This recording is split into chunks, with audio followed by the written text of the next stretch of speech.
Before the story begins, I want to make one thing clear. Everything you're about to hear is based on real events and my own first-hand experiences. This is a true story. Some names and identifying details may be changed for privacy reasons, but the events themselves are presented as I experienced them. If someone had told me this years ago, I probably wouldn't have believed them either.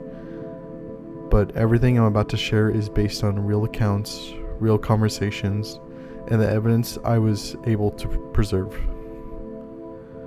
Unfortunately, I cannot show every conversation or every piece of evidence. Some records, messages, and an entire Discord server were deleted or lost during these events, which you'll understand later in the story. Because of that, this isn't a complete archive. It's the most complete reconstruction I could put together using the screenshots, chat logs, media, and records that still remain. This video isn't about asking you to believe every conclusion I reached. It's about documenting my experience, presenting the evidence I still have, and explaining how someone I trusted for years became the center of one of the strangest experiences in my life. At the end, you can decide for yourself what you think happened. To really understand this story, we have to go back almost 6 years. The year was 2020. Among Us had exploded in popularity. Discord servers were popping up everywhere. And like a lot of people, I was just looking for people to play with. While searching, I came across a small Among Us Discord server owned by someone named Cosmo. I joined just to play games, but that quickly changed. I became interested in helping the community. I applied for staff and climbed the ranks pretty quickly. Eventually, I became one of the server's only administrators. As the server grew, so did my responsibilities. I helped moderate the community, organize the server, and work alongside the rest of the staff. Over the next couple of years, the small server grew into a community of more than 10,000 members. It was during that time that I met someone named Orion. Throughout this documentary, I will be referring to him by the name everyone knew him by is O500. It'll make sense easier to follow. Back then, O500 wasn't a server owner. He was simply a moderator on the staff team while I served as administrator. We worked together for a long time and eventually became friends. Like any large community, there were disagreements and staff changes. At one point, I even had to demote O500 while we were both on the staff team because of his inactivity. Despite that, we continued working together and there wasn't any lasting bad blood between us. Eventually, Among Us started losing popularity. People stopped playing, activity slowed down. The community began to fall apart. After falling out within the staff team, the server eventually died, like many online communities. Everyone went their separate ways. Not long after I joined O500's own Discord server, O500's community Discord server. At the time, I had no idea that joining that server would become one of the biggest parts of my online life. Over the next several years, I became an administrator once again, helped build the community and make some of my closest friends online. Looking back now, I genuinely trusted O500. I considered him one of my closest online friends, if not my only. I never imagined that years later I'd be making this documentary. After the original Among Us server came to an end, I joined O500's Discord server, eventually known as O500's community Discord server.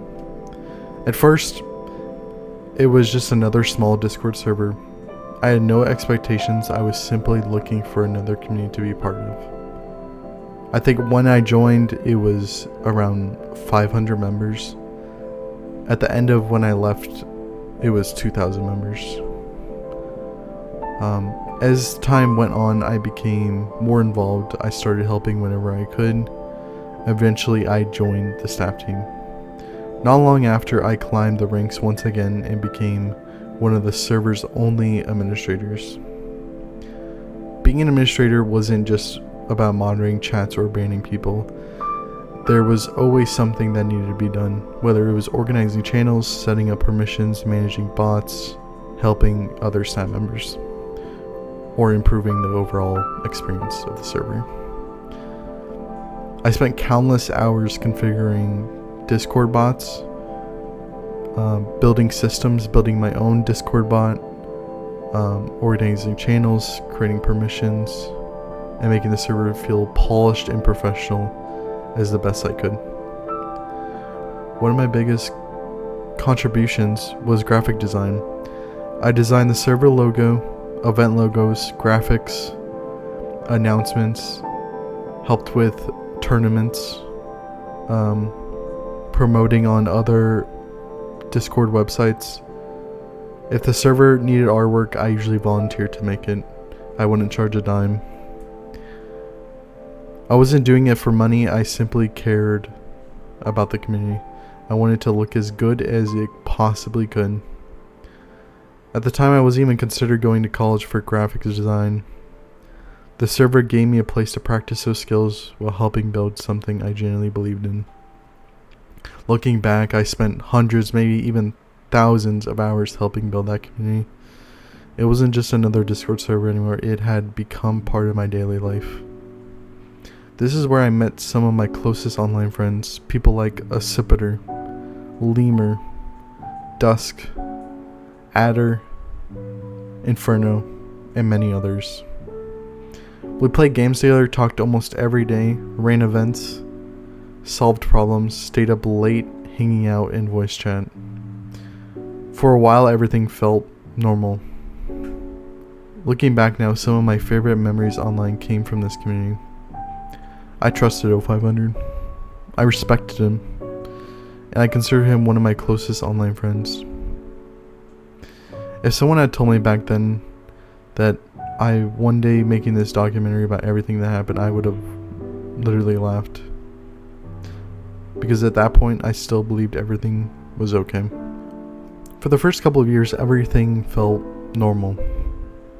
I trusted O500. We worked together almost every day. We talked constantly. We built the community together. But over time, little things started happening. On their own, they didn't seem much of a big deal. But looking back, they slowly changed the way I viewed O500. The one thing I noticed was that O500 had a habit of giving people second chances. Now, don't get me wrong. I believe people deserve second chances. People make mistakes. People grow. That's not what bothered me. What bothered me was how often it happened. People had caused major issues, broken rules, or been removed from the server. They would still be talking to O500 privately in DMs.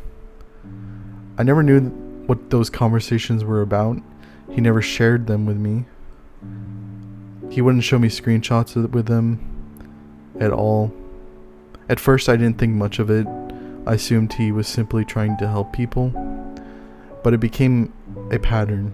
Over time, I started noticing that whenever someone was banned, there was a good chance O500 was still communicating with them behind the scenes.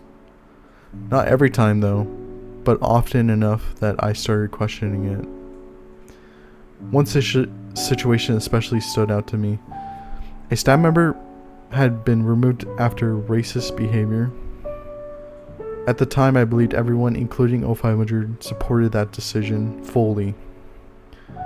I found out nearly a year later that O5 had remained in contact with him the entire time, because O5 would always preach to me that he was against racists and he did not like them.